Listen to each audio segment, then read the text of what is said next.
I think we have a very fine panel today. And I want to take a little time to introduce them, and then each will present their paper, and then toward the end we'll have Q&A. Mike Davis is an assistant professor of history at Northwest Florida State College. He's a scholar of the 19th century American political history and 20th and 21st century comic book superheroes. His current history is a monograph on the National Christian Association, which was the largest anti-Masonic organization in the United States after the Civil War. And Mike Davis and I constitute two of the 3 or 4 Davises at this conference. So. Dr. Gregory Rose earned his PhD from Michigan State, and he's been Dean and Director of at Ohio State at Marion. He went over to the dark side in 2004, did you? Yeah. And he dwells on the dark side as a dean. Yeah. Haven't been able to get out of it.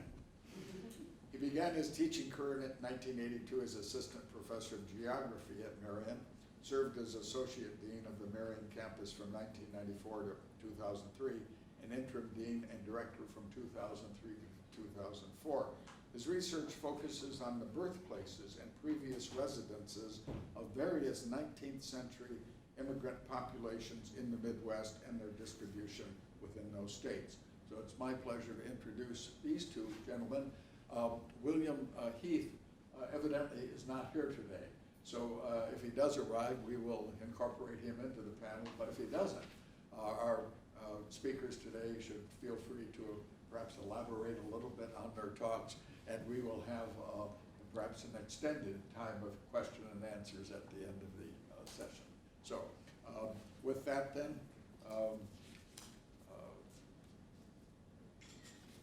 we'll have our first speaker. Michael, would you? Yes, thank you. Right. Yes. Follow this technical advice.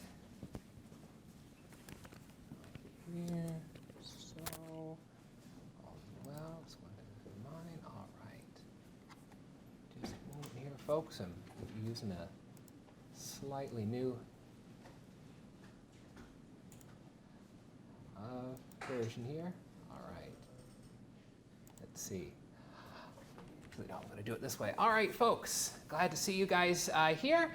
I'm going to be talking with you about a movement many of you are probably familiar with, and a movement many of you may not be. We're going to be talking about the post-war American anti-Masonic movement. When I say post-war, I mean post-Civil War, and the Greenback Party, the most successful third party after in the postbellum period. So in a sense, this is a story of the relationship between the least successful third party of the Gilded Age. That's not hyperbole, by the way. In 1880, Phelps, the anti-Masonic candidate for president, came in dead last in the presidential election of that year. So it's the least successful third party and the most successful third party. The Greenbacks are around from roughly 1874 to 1889. They're an anti-monopoly, pro-deflation, pro-labor, Gilded Age third party. The most successful third party of the period, ancestors of the populists. The other group, it's more familiarly known as the National Christian Association, run primarily out of Greater Chicago from 1868 to 1983. It's a union of Reformed Presbyterians, United Presbyterians, Free Methodists, Wesleyan Methodists, the United Brethren, various independent Protestant groups. This is the last of the nationally successful anti-Masonic political and religious movements in the U.S. The most famous names associated with the NCA are people like Jonathan Blanchard and his son Charles, who are really the intellectual godfathers of Wheaton College in Chicago. The other well-known name is United Brethren Bishop Milton Wright, who is the father of Wilbur and Orville. The connection there is that Bishop Wright spent so much time traveling on behalf of the NCA that when he came home, he brought toys for his children, including a little flying toy, which became an inspiration for the Kitty Hawk. The political wing of the NCA is known by various names. I've chosen to use the name of the American National Party, a third party that they ran with various degrees of success, usually not many, in 1872, 1876, and in 1884 they opted to merge reluctantly with the Prohibitionists. That name, American Party, is of course so evocative. The Anti-Masons are very conscious about presenting themselves as the champions of Americanness, deliberately, by the way, separating themselves from the nativist American Party of the 1850s, declaring that they care not what nation a man was born in, but what he does once he comes to America. The Greenbacks and the Anti-Masons might seem to be unlikely allies. The Anti-Masons are very much embedded in the religious revivals of the Third Great Awakening after the Civil War. The Greenbacks consciously reject this. They do not have opening prayers at many of their public meetings and their national conventions, much to the ire of the NCA, who, as you would expect from an organization called the National Christian Association, take their evangelical Protestantism quite seriously. Meanwhile, in the American National Platform, they come out against greenback currency, against money not backed by the national government. Jonathan Blanchard, in 1882, at an NCA meeting in Buffalo, New York, actually says, "Unchristian politics are anti-Christian politics. The attempt to treat all religions and no religions alike is as absurd as the attempt to put money on the same level as counterfeit bills." The NCA feels that the politics of the Gilded Age essentially are fallen. They reject the two big parties. They want to see American politics regenerated around Protestant Christianity in the same way they had been in the 1840s and 1850s with the triumph of the more abolitionist wing of the Republicans. You'll note that most of the documentation I'm going to be using is going to be the NCA reacting to the Greenbacks. I could not find any evidence that the Greenback Party had any relations on their end with the anti-Masonic movement, which makes a lot of sense. The Greenbacks might be a third party, but again, they are over and above tremendously more successful than the Anti-Masons. Again, the Christian Cynosure, the newspaper of the NCA, again and again, is critical of the Greenbacks, that in 1874, after the Grant administration had come out against inflation, they note this had exalted him in the eyes of the large majority and the wiser portion of the people. The Cynosure does not like Grant. They do not like his the corruption in his administration. They do not like the fact that he is a member of several secret societies. So the fact that they're praising Grant tells you something. In 1878, they compare Greenbackism to Freemasonry, communism, and infidelity. In 1880, you get no anti-Mason could very clearly maintain his reform principles if he supported Weaver, Weaver being the Greenback candidate in 1880. And so far, okay, this sounds pretty familiar. But if we continue, if we look deeper at the writings of NCA members, at what's published in the Cynosure, at even the speeches of Jonathan Blanchard, the story gets more complicated. In 1880, speaking on the subject of equal rights for African Americans, the cynosure singles out the Greenbacks and General Weaver, praising their work in attempting to motivate and reach out to black voters in the post-Reconstruction South. 1881, you get the cynosure saying that the Greenbacks and the National Party both want one money for one people. How do they justify saying they have the same financial platform as the Greenbacks when they disagree with the idea of Greenbacks financially? We'll get to that in a moment. Might seem to be a contradiction. In 1881, Jonathan Blanchard says in the cynosure, the Greenback economic platform happens to be the financial plank in the American platform, which again sounds odd, since the American National Party considers the idea of greenback currency to be unchristian politics. The platform of the American National Party attacks monopolies in much the same language that the Greenbacks do. So what's going on? Well, part of it is that the people writing to the cynosure and the people voting for the American National Party, again, this is a relatively small number. No American national candidate gets more than 1,000 votes nationwide. The cynosure has about 5,000 subscribers, so even most of the people reading the cynosure are not voting for an American national candidate. But the cynosure and its subscribers see themselves as the nucleus of a new political movement in the Gilded Age. They see the natural landing place for all parties of reform. Blanchard compares the American National Party to the Liberty Party of the 1840s and other fringe abolitionist political parties that eventually became politically powerful. The NCA really is the political heir to the pre-war abolitionist movement.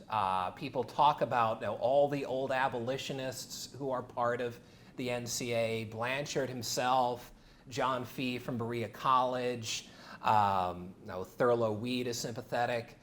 You get stuff like, we'll gather in all that is free in the Prohibition Party, all that is honest in the Greenback Labor Party, all that is alive in Republicanism. Note they have nothing to say about the Democratic Party. The Democratic Party of the 1880s, after all, is dominated by the post-Reconstruction South, which the NCA despises. They call for enforcing the Reconstruction Amendments, and also Catholic immigrants, which the NCA does not like very much either.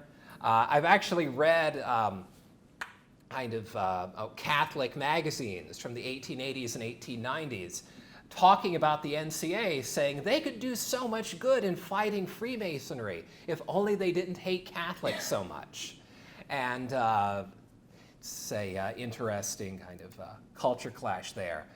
But going on, why do we see the NCA and its members inclining towards Greenbackism in the years before the latter party falls apart in 1884? Well, there's a lot going on. One is the Panic of 1873. Many NCA members, especially out in the West, like N.B. Blanton, who is out in Coffeyville, Kansas, are writing to the cynosure calling for economic radicalism, calling for inflation as a way of restoring the economy. In addition to economic matters, as I mentioned, by 1880, both Republicans and Democrats have essentially abandoned African American voters in the South. The Greenbacks and the American National Party are really the only political movement that is going into the American South, post-Reconstruction and trying to get black voters to vote for them in this period before we get to the populist movement and what have you.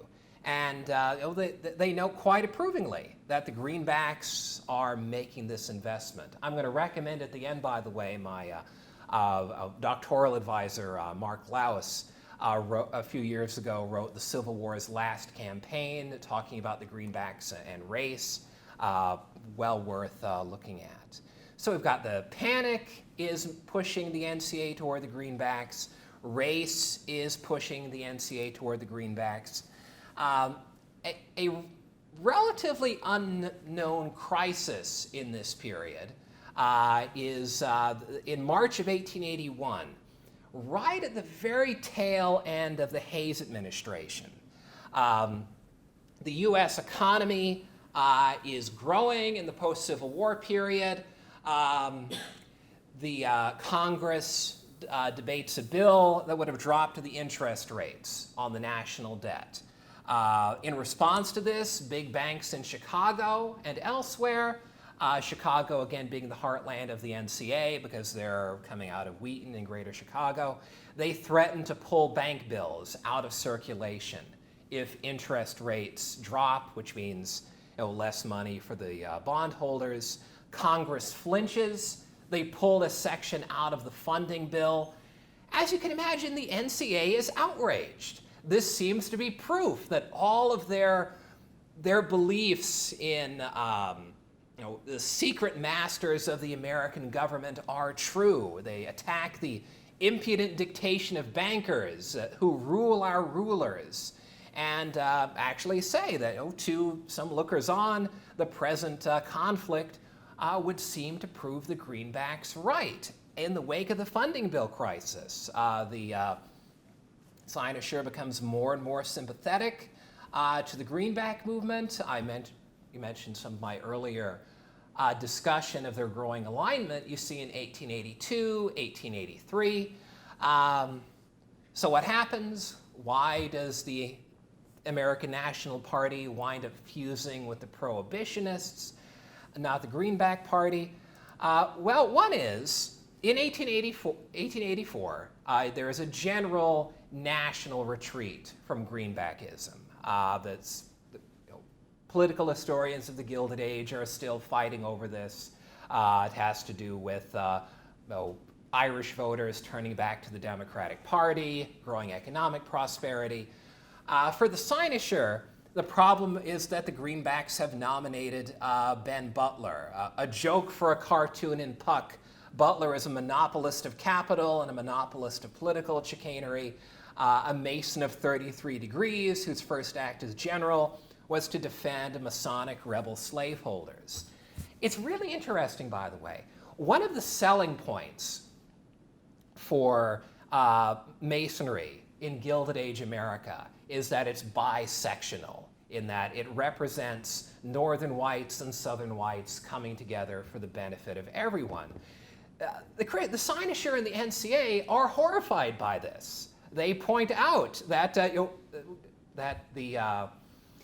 this alliance is one of the reasons for the abandonment of African Americans in the South after Reconstruction, that northern and southern whites made up their differences and abandoned the former comrades of northern whites to the Klan and to the post-Reconstruction South. Ultimately, as I mentioned, the NCA winds up fusing with the Prohibitionists. By 1884, they're endorsing Prohibition candidates. The Greenbacks, they disintegrate in the late 1880s, but they reform around the Populists. That's a later story. By then, generationally, things have shifted in the NCA. Blanchard has died. Many of the old abolitionists have died. And a new generation, like Charles Blanchard, Blanchard's son, who is very influenced by their friend Dwight Moody, another Chicago evangelist, have begun turning away from politics, have essentially argued that, okay, the old Christian politics have failed, we need to turn inward. This is where you see something of the inward turning of American Protestant Christianity in the 1890s before the revival of the fundamentalists by the generation following that.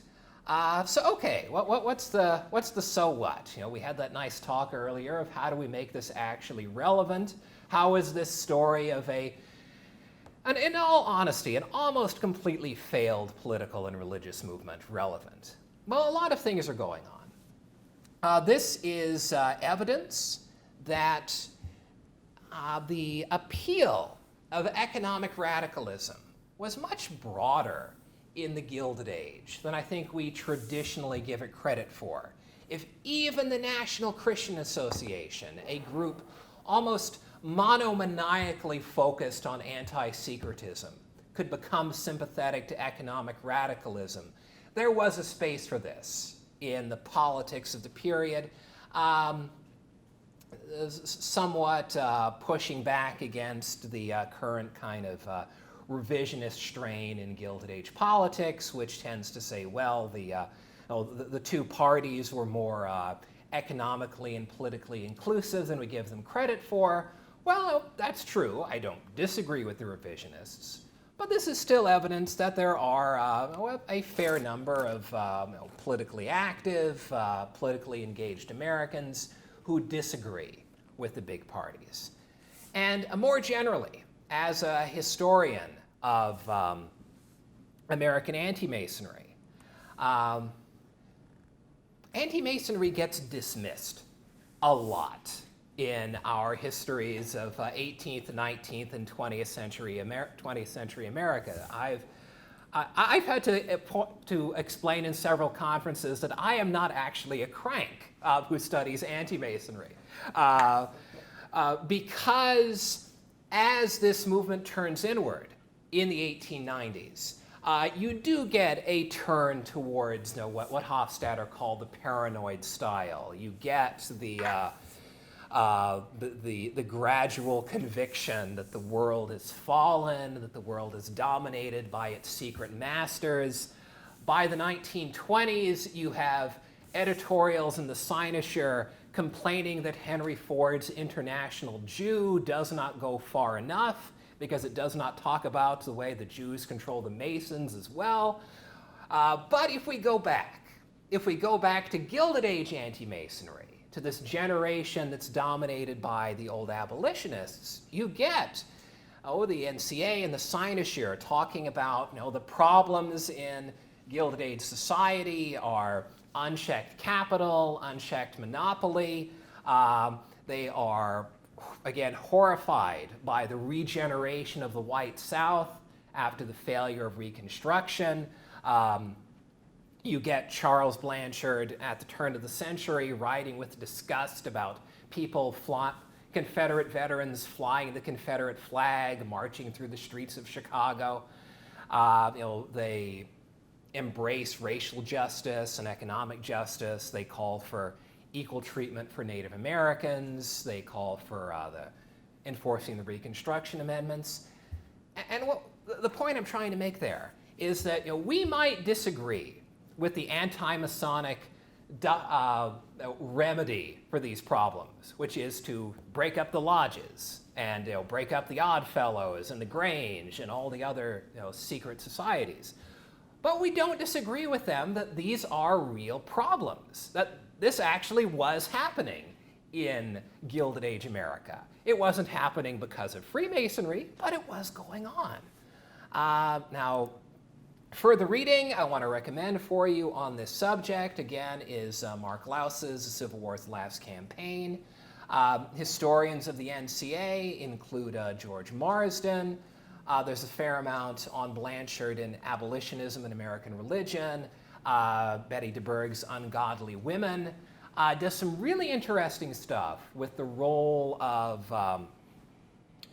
evangelical women in the NCA. That part of their appeal to women is pushing back against Masonry as an all-male space, saying that how can you say that you are virtuous when you exclude women in your society?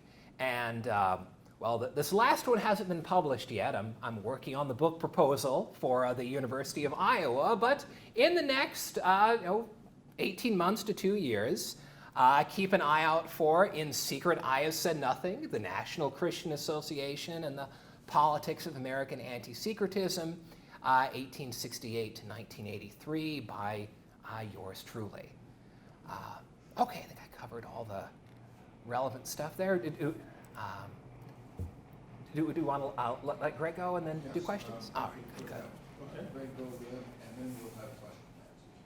All right, sounds good. Thank you, Mike.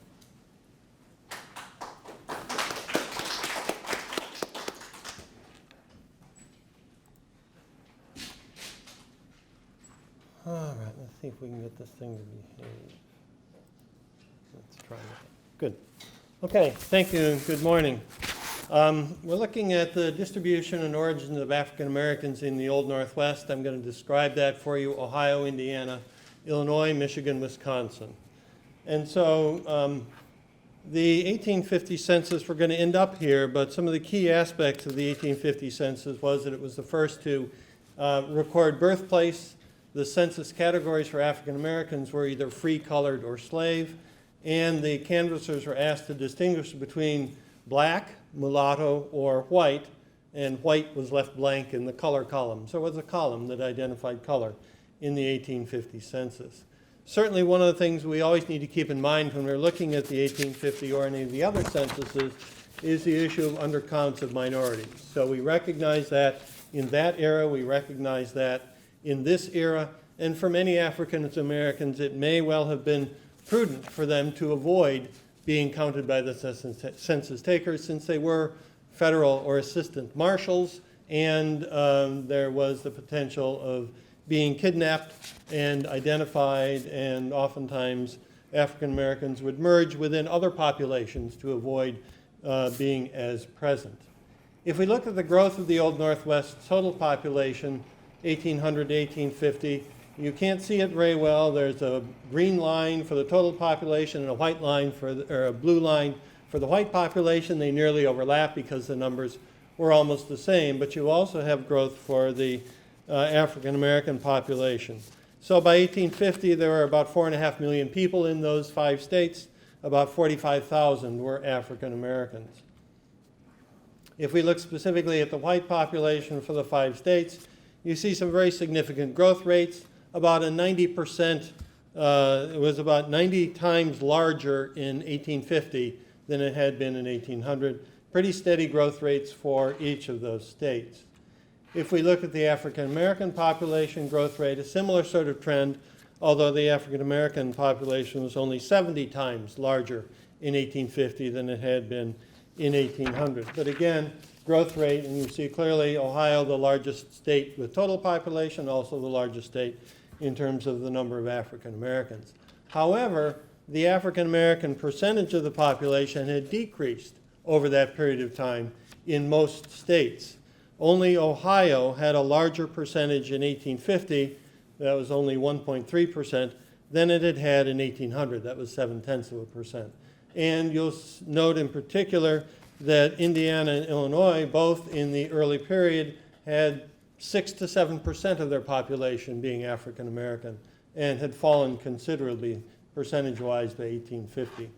We can take a closer look at the African American population, and we can see clearly there was very significant growth in the free colored population, but also at a couple of periods in history, in the early part of the 1800s, there were slaves in the Old Northwest. And you say, wait a minute, is that right? Is it supposed to be there? Didn't the Northwest Ordinance say that slavery was outlawed in the Old Northwest? It did indeed. There shall be neither slavery nor involuntary servitude, otherwise than in the punishment of crimes whereby the party has been duly convicted. But Article 6 also continues to say, provided always that any person escaping into the same, meaning the Old Northwest, for whom labor or services lawfully claimed in any one of the original states, such fugitive may be lawfully reclaimed and conveyed to the person claiming his or her labor or service in as aforesaid. So basically, this is the precursor of the 1793 Fugitive Slave Law, and again, of course, the one in 1850. The other element that was in the Northwest Ordinance was that it protected French and British property, that is, property owned during the colonial era. Prior to that, and that property included slaves. So there was slavery in the Old Northwest in that period of time. Also, though, there was the practice. So you had the law as one piece, you had the practice as another piece. There were petitions to Congress for reintroducing slavery in the early 1800s, particularly in Illinois and Indiana. There were some slaves brought in. They became indentured through contracts. They were slaves, realistically. The indentures could be sold or traded. The children continued the parents' indentured servitude. That sounds like slavery, and it was. If we look at the slave population in the Old Northwest in terms of the numbers, you see that there was an increase in Indiana so that it peaked in 1810, but there was also a significant increase in Illinois, and it peaked in 1820 at just over 900. So there were 900 slaves in that period of time. They declined so that all states had no slaves by 1850. A few states still retained slaves in 1840, and Illinois had quite a few, over 300, in that period of time. And there's some bouncing around from state to state, and it may have to do with who's counted, it may have to do with immigration, it may do with census errors. It's hard to tell in terms of some of those ups and downs in some of the states. Then let's look at the distribution of African Americans in the Old Northwest by 1850. So where were they at that period? As I mentioned, over 45,000, about 1% of the total Old Northwest population, although as you can see there are variations from state to state. Ohio had the largest number. Of course, it was the largest state. It also had the largest percentage. So if we look at the distribution here, and maybe a little hard to see, but basically one dot representing one free-colored inhabitants in 1850, you see a pattern which you would anticipate seeing in many areas. So Ohio had a large number of African Americans, but if you begin to look a little more closely, then you start to see some concentration patterns here and there. So you see places, for example, like Cincinnati down there in the southwest corner of Ohio, Hamilton County, had large numbers, 3,600 African Americans lived in Hamilton County in 1850. You also see, if you look carefully in there, counties including Chillicothe or Columbus. You shift over, there's New Albany in Indiana. You've also got Indianapolis showing up a little bit. Detroit appears, Chicago, Cook County appears, Milwaukee appears, across from St. Louis in southwestern Illinois appears. So you see a number of these areas, but there were also some rural county concentrations. So you see, for example, in the extreme southwest corner of Michigan, in Cass and Van Buren counties, you had a large number of African Americans in those counties there in well-recognized settlements, Calvin Township in particular in Cass County. This is another way of looking at it. So if on average, the average percentage of African Americans in the Old Northwest was 1%, then the counties that are marked in are counties that had more than 1% of the population being African American. You look up in extreme northern Michigan and northern Wisconsin, remember those were barely settled counties, and so just a few African Americans would push the percentage over the 1% mark. And this is another way to look at it. This is looking at them in various steps there. The counties that are blank without any coloration had no African Americans in them in 1850, and the darker counties had 2.5% or more of their population African American in 1850. And again, some of those areas we talked about, Cincinnati, you see southwestern Michigan, you see some of the other settlement areas, urban areas in many cases, but not exclusively. So we did look a little bit at that urban. Let's look a little bit at the averages across the way. So if we look at where African Americans lived within those counties and within those states, we can, the map that we saw earlier sort of suggested an urban concentration. We're talking urban here in 1850. What did that mean? That meant something that the 1850 census identified as urban that might well have been a full-bore city like Cincinnati. It also might have been a small county seat settlement. So it was described as urban. But if we look at that, we do find that in terms of the distribution of the African American population, they tended to be more urbanized than the total population was in 1850, 2 to 3 times more urban, depending upon which state you're looking at. And this is another way of looking at it. This is the percent of the African American population in a county that was urbanized. And so as you see a couple of ranges across here, in some cases you had 76 to 100% or nearly 100% of the population of African Americans living in urban centers in that county.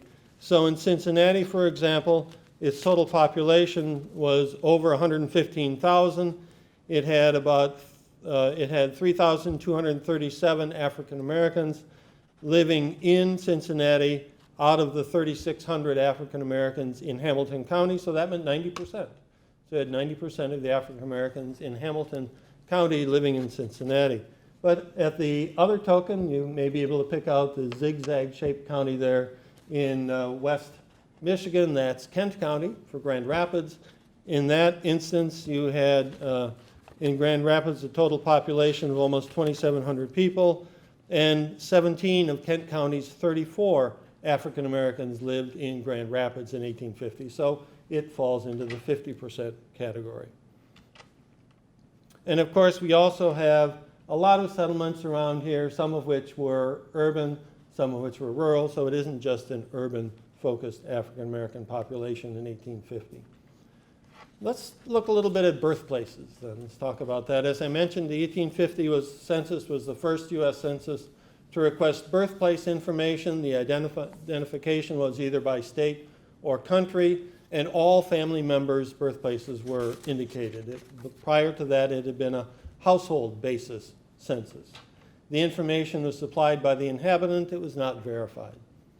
If we look at this, it's a little bit of a difficult chart here, but basically we have the African American population on the right and the total population on the left. And out of this, the suggestion is that the percentage of the population born in their state of residence was about the same for the total population and the African American population. But in terms of born out of state, but in the U.S., that was a higher percentage for African Americans. The foreign-born percentage for African Americans was quite a bit lower, as you would anticipate. So let's look first of all at the big picture. So this is the total population in the Old Northwest, and what I've done is to break it into what their origins were. So the leading, leading nativity region in 1850 for the total population. So the darkest color are those that came from the south. The white is the Midland area, Pennsylvania or New Jersey, and the gray is the north.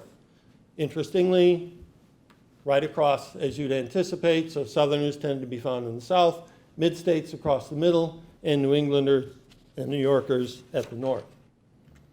If we look at the leading nativity region for the free colored population, there's quite a shift. So you see much further push northward for those with southern birthplaces. The zeros indicate those counties that had no African Americans. You see a little bit of a Midland area across there, and then you still see the northern areas further north. But very clearly, the African American population had a more southerly origin in terms of its birthplaces. Here's another way to look at it quickly, the leading states of birth for immigrants. It excludes those who came from within the Old Northwest, for example, Ohioans living in Indiana. But in terms of the total population, you see that only Indiana had the total population. The leading state was a southern one. But for the African American populations, they were all southern states except for Wisconsin. It was New York.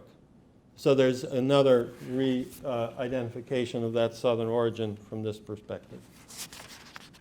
The largest free colored population in the region had been born in Virginia, so Virginia was the leading location. And so this is the distribution of counties that had Virginia as the largest source of the free colored population. Very heavily found, as you'd anticipate, in Ohio, given Ohio's large Virginian population, and a scattering in other states. It ends up being kind of a distributed map here, but we do see some general patterns. This is North Carolina or South Carolina birthplaces. Clearly, North Carolina was the largest of those. It was the second largest source of African Americans in the Old Northwest in 1850. and Virginia had accounted for about 21% of the population. North Carolina accounted for about 8%. South Carolina was considerably smaller, but I bunched them together. Very interesting concentration in Indiana. One of the reasons for that concentration shows up here, a very close association between Quakers and African American population and North Carolinians in Indiana in particular. So you see right around the Richmond area, a very heavy population, basically large numbers of North Carolina Quakers decided that they needed to move out, they needed new land, and the African Americans who were among them, who of course at one point had been their slaves and then had been freed, were also facing lots of discrimination, so they came with them to the north, to Indiana. Here's the largest population born in Kentucky. That was the third largest source, and you see along the river, and in particular parts of Indiana and Illinois. This is the largest free color population in that county, had been born in Tennessee. Here's Pennsylvania or New Jersey, a little bit more of a further northward push. Here's New York, clearly further northward along the northern edge of Ohio, Indiana, and Illinois, but also into Michigan and Wisconsin. And just because it was there, it's not a very large population, these were the largest population had been born in one of the New England states, pretty small numbers altogether. Unknown, just because it's there, lots of unknown birthplaces among African Americans, and that's what they would report in the census. The distribution, as you see that across there. Here's British America or Canada, again, further northward. We're not surprised at all by that line across southern Michigan, basically tracing the Michigan Road from Detroit down to the southwest corner of Michigan, and also further north into Wisconsin and Michigan. This is the Caribbean or Latin America or Africa. Numbers very small, but just what that distribution shows up as. Briefly then, just want to mention two other things. One is certainly the conditions of life for African Americans in the Old Northwest. All states except Wisconsin had black laws. Basically, these were the same sorts of black laws that had been passed in southern states to limit the civil rights of African Americans in the Old Northwest. So they could be required to produce their certificate of freedom. They could be required to post a bond against pauperism. They had basically no legal rights. They weren't able to sue. They didn't get public schooling. They weren't permitted to vote, couldn't serve in the militia. Lots of limitations, although this did vary from place to place. So in some areas, in some states, the black laws were much more strongly enforced. In other areas, in other states, they weren't. Generally, the black laws were more strongly enforced in Indiana and in Illinois than in the other states. And Wisconsin, as I mentioned, didn't have them at all. So clearly one of the issues for many African Americans was related to the issues of discrimination, the issues of personal danger, enforcement of black laws, potential kidnapping. Even before the Fugitive Slave Act of 1850, the census was taken just before that law was passed. You had race riots in a number of cities. Cincinnati had two very significant ones, which encouraged large numbers of African Americans to leave Cincinnati. They also had limited economic opportunities, service occupations, laboring occupations, and in the rural areas they tended to be relatively few small landowners, mostly farm laborers. Conditions were better in some communities where the population was more welcoming, in particular in some of the Quaker areas. Lastly, as I've been doing my research wandering through here, one of the questions that had come up is, did the Fugitive Slave Act of 1850 impact the location of African Americans in 1860?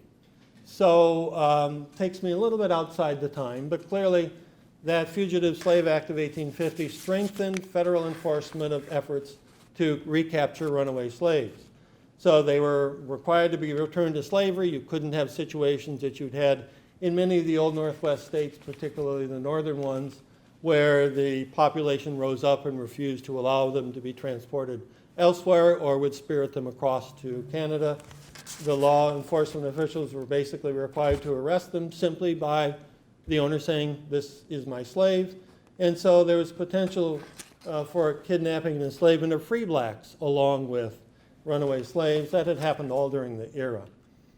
So one of the things we can see then in exploring this question of what happened between 1850 and 1860 would be to look here. So here's population change in percent across that decade. The population of African Americans grew by about 41% in that period of time. But as you see here, only in Ohio and in Michigan did the African American population grow faster than the total population. And if you look at Indiana, there was hardly any increase in the African American population. In that state, it went up by 166. It went from 11,262 to 11,428. So it hardly increased at all. But in Michigan, it went up considerably. Of course, maybe the lure of being able to get across to Canada was important. But it also went up in Ohio. Here's another way of looking at it. These are counties with African American population growth below the average rate. So the darkened-in counties had a growth rate below average. The counties that don't have any coloration had a growth rate above average. And so you see very clearly, especially in southern Indiana, but also in parts of Illinois and in eastern Ohio, that the African American population did not grow very much in those areas, at least below the average. And we can take that one step further, and this is a map that looks at counties that had, in fact, fewer African Americans in 1860 than they had in 1850, remembering always the question of how accurate was the census count, and perhaps it was even more advantageous for African Americans to make themselves scarce when the census takers came around in 1860 than had been in 1850, because clearly that act was in place. But again, you do see, especially in southern Indiana and some other scattered areas, the impact of populations moving away from those areas, and almost all of the southern counties in the southern Michigan counties in the Lower Peninsula had population growth above that average, as well as had more African Americans in 1860 than in 1850. And that's thus end of the presentation.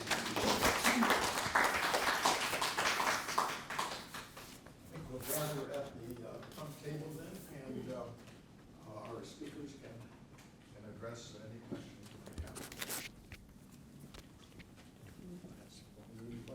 No time, sorry. Gregory, if you could come over and sit where William. I'll do that. Spirit of fellowship. So why don't we field questions then, and I have a couple at the end if we run out. I have one for Michael. Thanks for your presentation. Oh, thank you. I enjoyed it very much. Was there a holdover of old anti-Masonic men from the 1830s involved with the movement in the 1860s? In other words, was there continuity or discontinuity in the anti-slavery? Yes, there was quite a bit of holdover to the point that the antagonists of the post-war anti-Masons even mocked them in the press for being a bunch of old abolitionists with their gray beards and white heads. It's interesting. Blanchard personally is from a slightly later generation. He had been a divinity student during the kind of the early abolitionist period. A lot of the revival of anti-Masonry after the Civil War comes from this feeling from old abolitionists like Blanchard and John Fee and others that that something was wrong. You know, they had won the war, they had beaten the South, they had ended slavery, but this had not translated into abolitionist political and cultural domination. That it was a Republican president, not a Liberty Party president. So there is quite a bit of holdover. You really see a generational shift once the old abolitionists start to die, and you get the kind of younger fundamentalists like Charles Blanchard coming in the turn of the century. So yes, there's quite a bit.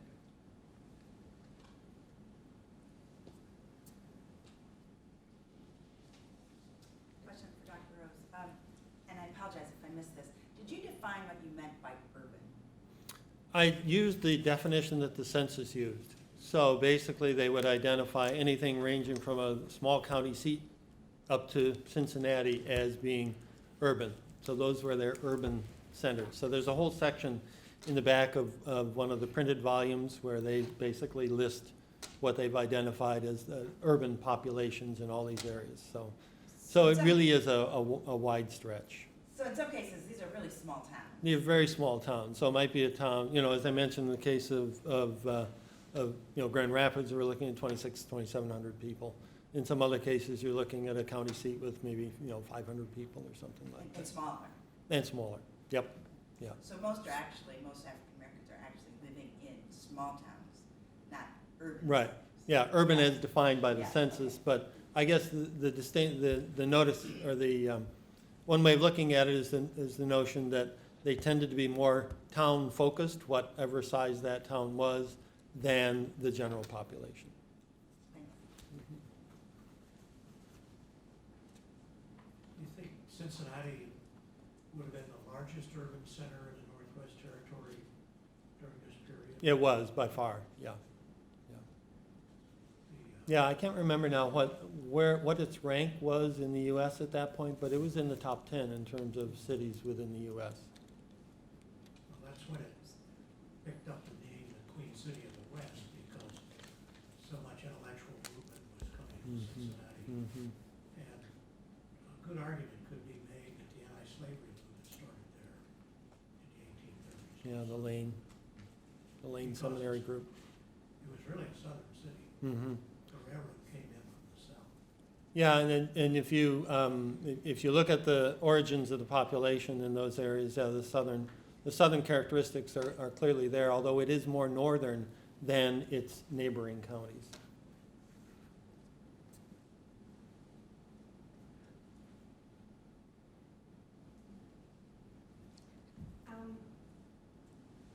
The shift, and maybe Mr. Davis, you mentioned this, I can't remember, the shift when they started to endorse prohibition candidates.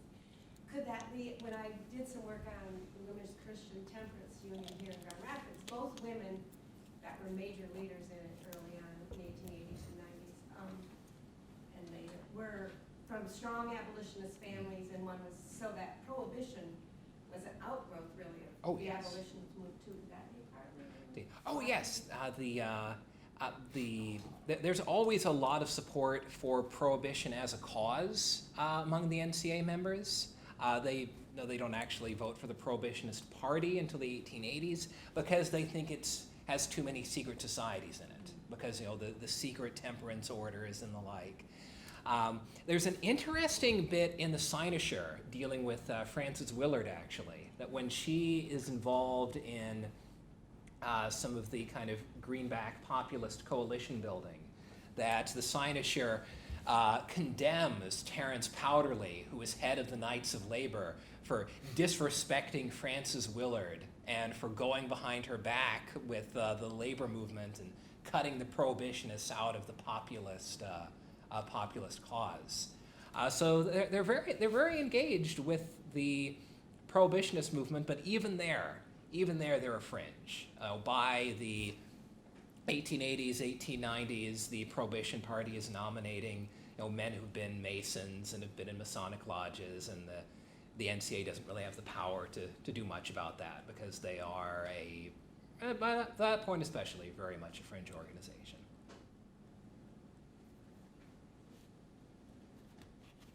I have a question about the Michigan and the rise from 1850 to 1860 in the African American population and fugitive slave law. I know, it's good, our proximity there to Canada makes sense.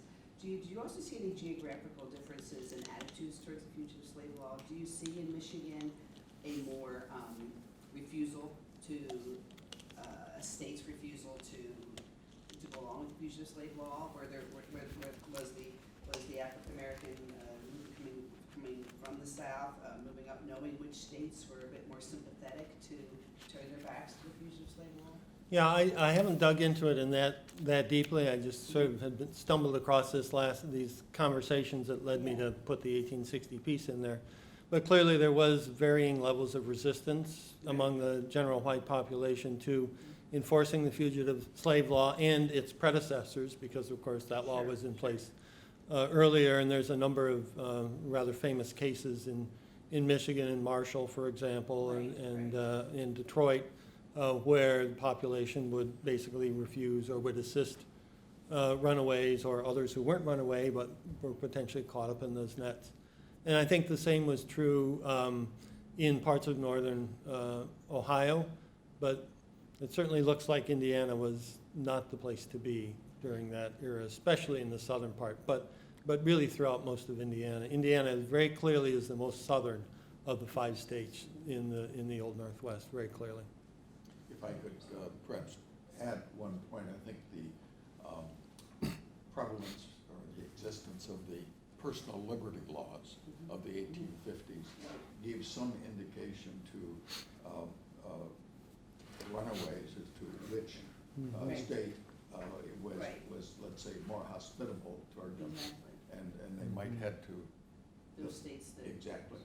Yeah, I'm from the Michigan Historical Review, and I'm actually editing a paper right now, so this isn't many of my research, I'm just reading somebody else's, but, and that's their focus sort of is looking at personal liberty laws and the fugitive slave law, and it's just really interesting that this came up, because it's something I'm just reading about. Well, I know in southwestern Ohio, which is Cincinnati and Hamilton County, there was a lot of resistance to those laws. Senator Chase made his name as a lawyer defending the so-called Matilda case. There was a mulatto woman taken off of one of the riverboats. And there were, of course, the Underground Railroad was very active in that area at the same time. And Harriet Beecher Stowe lived there in the 1830s and then went on to write her book. So there was a very strong resistance to those fugitive slave laws. And even within Illinois, because we saw Illinois that had basically the most, the indenture system closest to slavery, there was also a lot of resistance.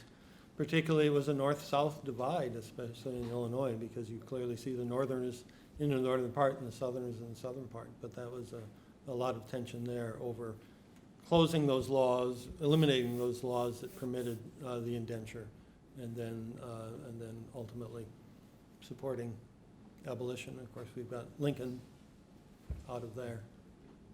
Have you looked at anything, these same states, in relation to the Great Migration after, in the early 1900s, that brought blacks into Chicago and into other Midwestern cities, as well as southern white migrants who came in? Yeah, I haven't looked into that. Haven't- No, haven't gone that far. Sir. First of all, Dr. Davis, we're going to have to talk after this a lot about the Reformed Presbyterians and United Presbyterians. I'm interested in those guys, and you obviously are too if you're doing work on after the war. But it ties in with what you're saying. My work is very much on Indiana, southern Indiana, and it's what I've found is down southeastern Indiana. There's a lot of these United Presbyterians and guys, and in those areas is, guess what? It's where you have a lot of abolitionist activity, and so you get pockets. You everything Dr. Rosa says about Indiana is absolutely true, but like anything else, there are pockets. It's in the 19th century world in Midwest. It's agricultural. It's one township can be very different from the next, and so where you have pockets of these ethno-religious unique groups, and what I've found is these I call them Scotch dissenting Presbyterians, the Reformed Presbyterians, Associate Presbyterians, Associate Reformed Presbyterians. They're in the forefront of abolitionist activity, Underground Railroad activity, all this kind of stuff.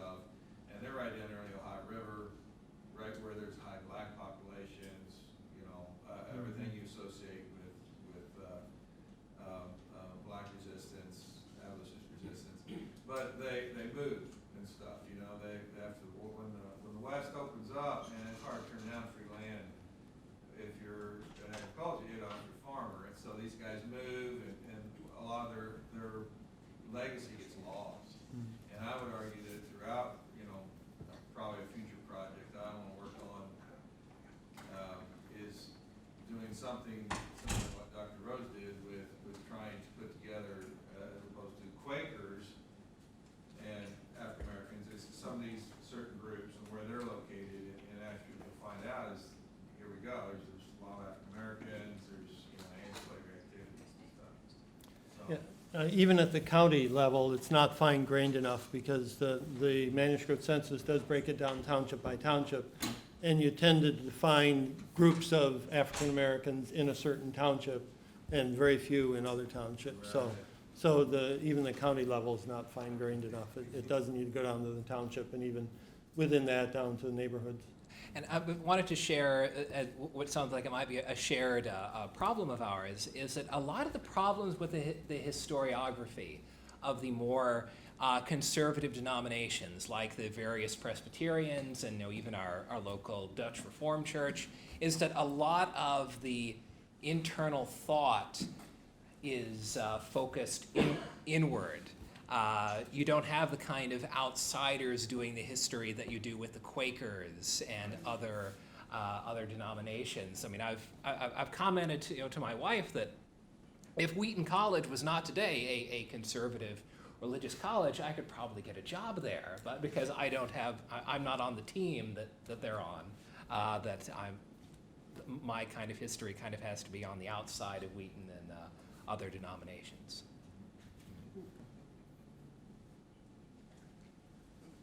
Dr. Rose, did you come across any anti-abolitionist movements in any of the other urban areas of your study other than Cincinnati?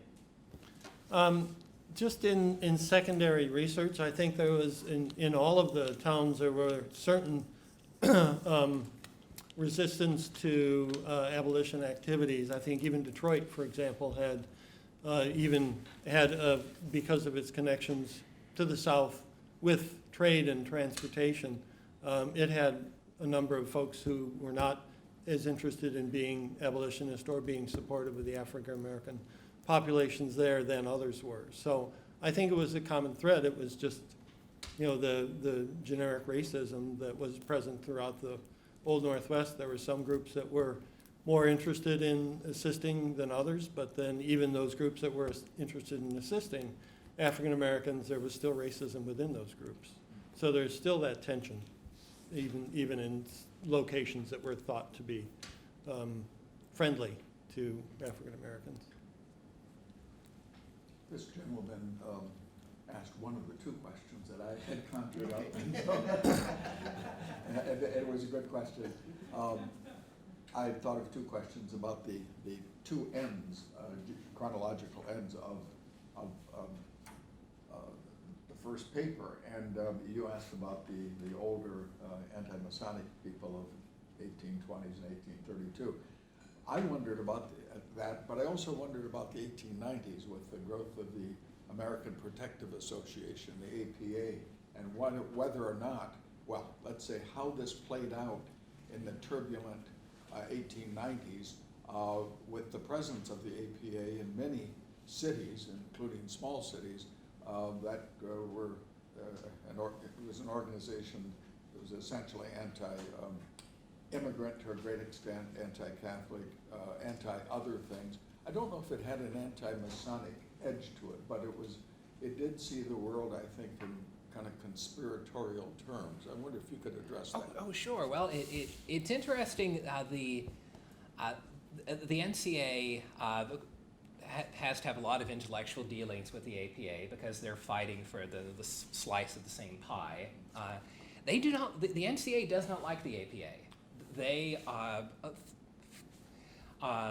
feel that the APA is anti-immigrant and is nativist, and they also think that they're too secretive. They think, though, that they're in bed, as with most things, they think they're in bed with the lodges and in bed with the Masons. The NCA has a really odd attitude towards immigrants once you get into the 1890s and 1920s. I mentioned when I was talking the editorial from the 20s that says that Henry Ford's anti-Semitism does not go far enough and is not paranoid enough. Literally on the same page with that article was another article condemning the nativism and the bigotry of the KKK.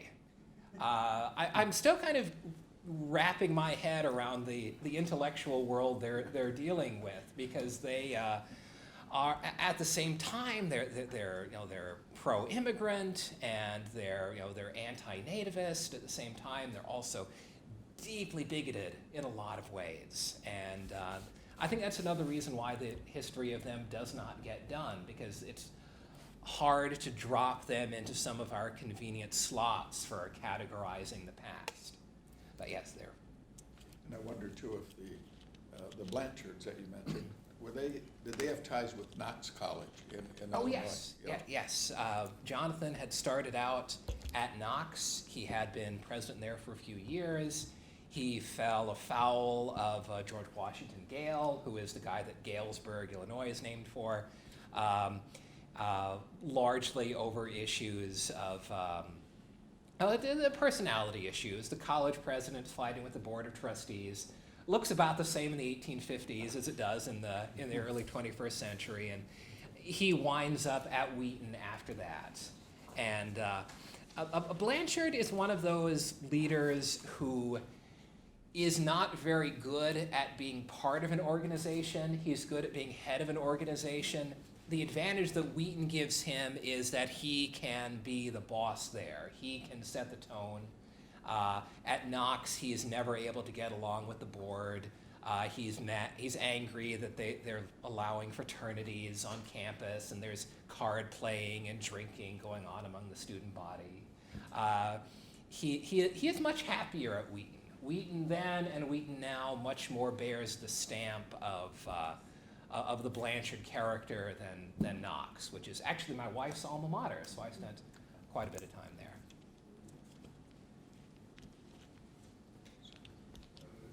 For Dr. Rose, I think it would be interesting going forward to do an overlay of transportation routes.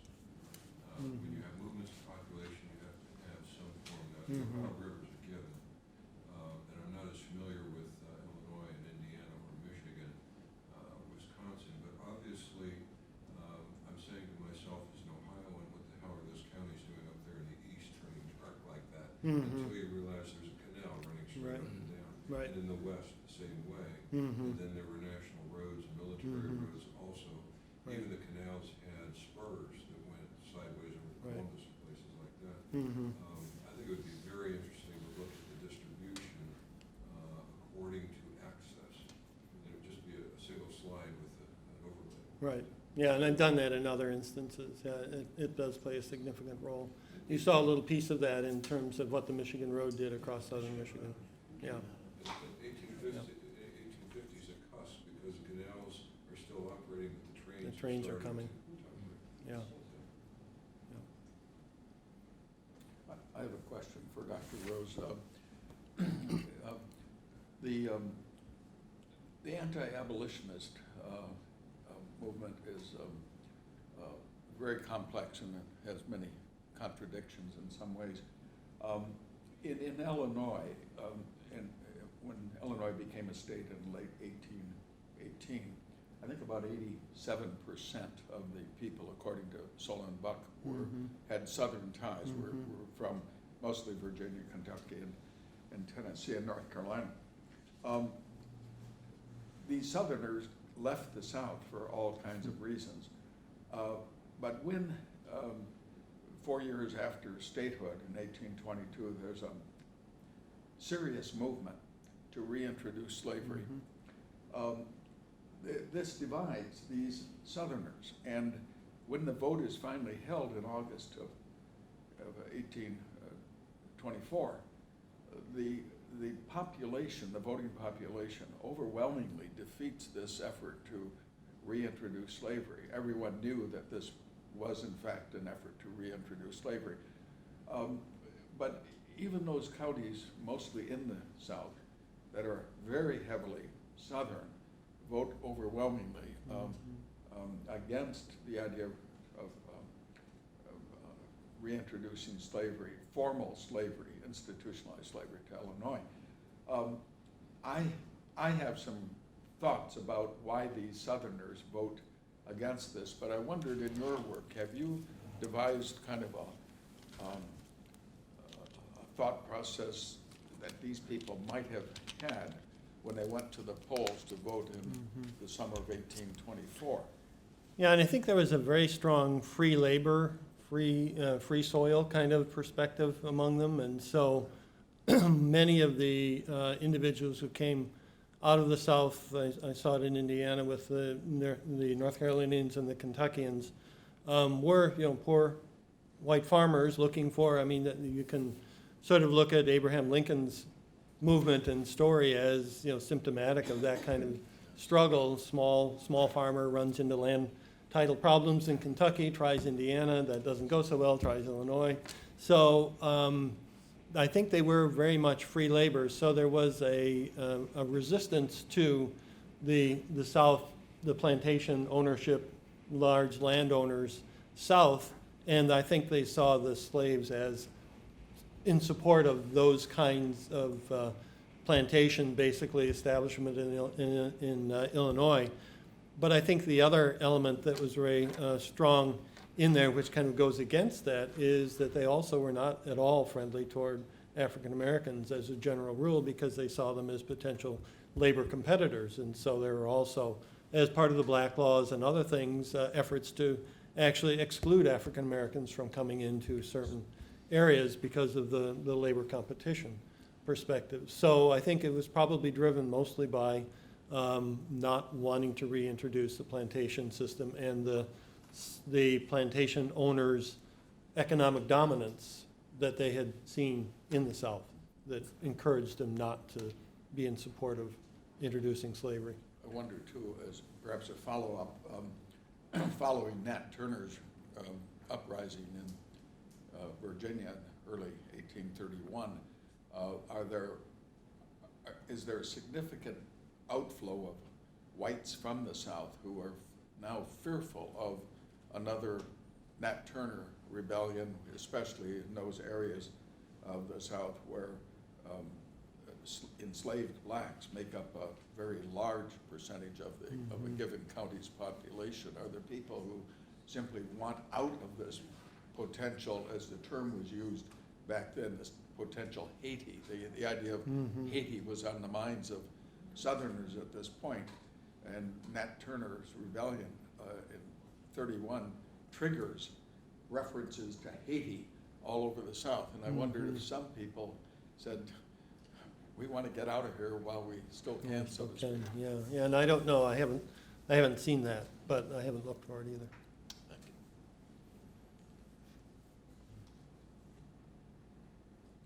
Are there any other questions that we might have? Well, you're talking about the anti-abolition movement in this area, but the abolition movement didn't start until the 1830s. Before that, it was colonialism. And, to return. Yeah, blacks to Liberia or Africa. wherever. That was the big prominent theme until, New England and Ohio and some other places, the whole concept of abolishing slavery took hold, particularly among the Presbyterians and some others. So I think at the second half of that time period, there would have been a strong resistance to the abolitionists. Your point's well taken, I think, to the American Colonization Society, which is formed in 1816, I believe, attracts huge numbers of prominent people. Henry Clay, for example, and Henry Clay's disciple, Abraham Lincoln, and many others are either members of the society or speak in favor of it. And it's huge until people like Garrison come along. Garrison, Theodore Weld, exactly, and they grab a hold of the American colonization movement, so to speak, and say, this isn't the way. We've got to start the process of emancipation here now, and it's seen as radical. Abraham Lincoln, I think, typifies some of the let's say, contradictions present in American society at this time. He is, I think at an early age, perhaps due to his Kentucky experience and his father's understandings and religion, he is, I think, strongly anti-slavery. He's also strongly anti-abolitionist. And he's, at that time, there's no contradiction in those views. He makes it clear later on in the Lincoln-Douglas debates, when he's forced to by Douglas, that he is not an abolitionist, and he does not favor racial equality. Douglas wants to pin that on him. But I think that is the sentiment of a lot of people at that time. For whatever reason, one can be anti-slavery because it's inhumane, or because it represents economic competition, or it represents social uncertainty, or whatever. And yet, on the other hand, you can be stridently anti-abolitionist. And I think we see that in the Old Northwest. In the town that I taught in Illinois for 41 years, Jacksonville, I taught at Illinois College. Illinois College typifies some of what both of these speakers talked about today. It was founded in 1829 by the Yale band that came out from Yale College. They came out to Yale College to found institutions in the West to, quote, save the valley, meaning the Mississippi Valley, from barbarism. And that meant slavery in the minds of many of these people and slave owners. This was seen as a barbarous institution by some of the founders of Illinois College in 1828-29. So they wanted to save the valley from barbarism. At the same time, at least covertly, at least in correspondence, they also wanted to save the valley from that, from an institution that was founded down in St. Louis in 1817, I believe, St. Louis University, a Jesuit institution. They were going to save the valley from Rome and popery. And I think the first Catholic colleague of mine was hired in, I arrived at Illinois College in '71 after teaching in Michigan for a number of years. But shortly before I arrived, our first Catholic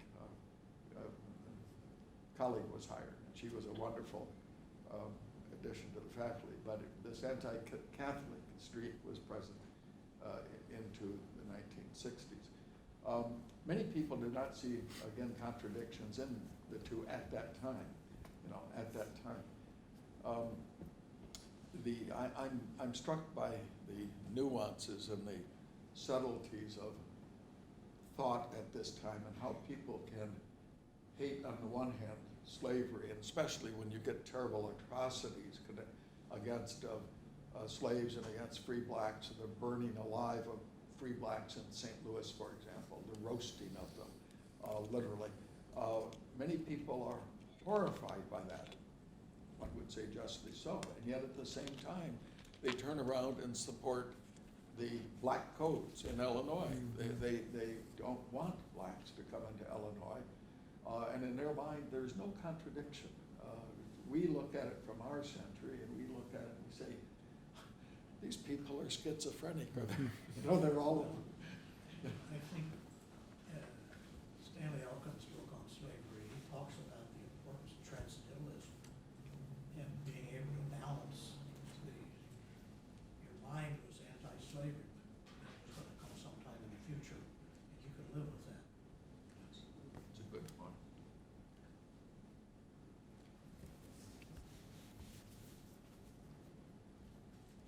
As somebody who lived for 4 years in the UP, I find myself really interested by those handful of dots of the black population in the Upper Peninsula before the 1850s. I mean, that area is so kind of self-consciously white even today. Do we know their story of that small group up there? I haven't dug into it. I would anticipate that they were there from the French era, because there were large numbers of African Americans that were engaged with the French in the fur trading and all of that activity. I would anticipate they are probably in large part parts of that population. Interesting. The other thing you run into in some of these census numbers is that, as I mentioned, it was up to the census taker to determine whether a person was black or mulatto. There were no guidelines provided, and so an individual could be black in one census and mulatto in the next census. And you also run into places where clearly the name of the individual is a Native American name, but they're identified as being mulatto. Oh, yes. So there's all Oh, kinds of yes. interesting mysteries that show up. And in Greene County, Illinois, south of where I taught for 41 years, the census taker, whoever it was, now I forget his name, quote, had it in for one person in particular, and that person was mulatto until 1850 or 1860, when there was a different census taker, then that person was white.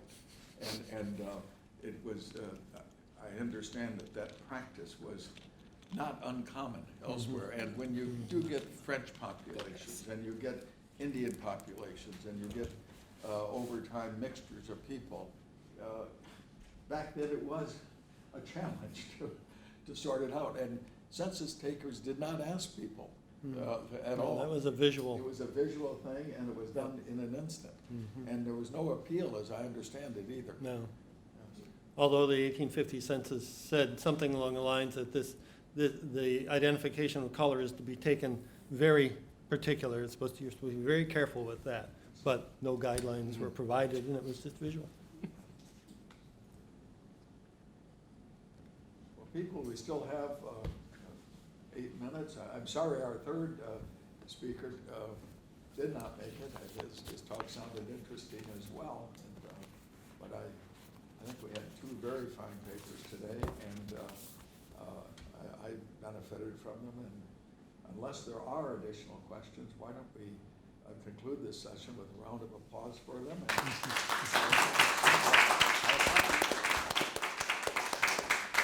And I'm sure they would be happy to talk to you now and perhaps over lunch or later about their paper. Oh, yes. Thanks again. Thank you. Well, thank you very much.